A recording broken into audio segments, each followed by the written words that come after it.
guys, so part 2 na ngayon ng ating kalapate. So iniba ko na yung pangalan, hindi na si Balong dahil siya ay babae, siya ay si Simon Kidlat.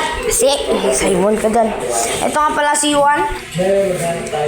Ano pangalan mo, boss? Simon. Ito.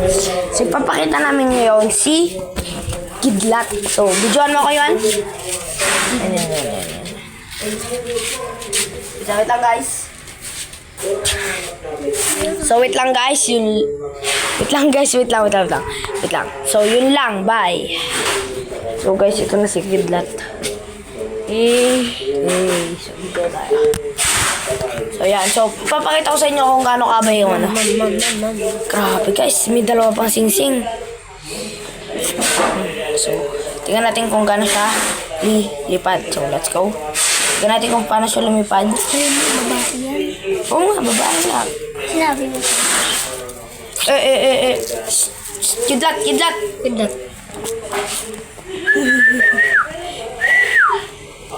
Ayaw niya, ano yung paa niya. Tignan nyo guys ha. Ito na siya lumipad guys. Lakas na lumipad siyan. Sino nandito kasali siyan? Tayo. Sino tayo? Sama! Yan ilan siyan? 3. 4? Sila nawa. Oh. Gosh, yung... Siyan salingaw. Siyan salingaw siyan. Ikaw. Si Si Randall. 5 pala tayo. Siyan salingaw siyan. Guys. Siyan. Binubukan ni Kidlat yung kamay. So, balik na natin siya sa loob. So, sino magbubukas ng cage? Ako na lang. Para hindi na kayo maabala.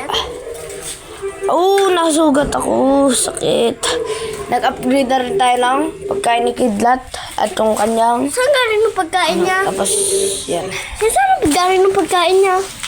May binili kami sa inyo na. Yan salingaw sa may So, kalapate. eto siya. So, yun lang. Bye. Yan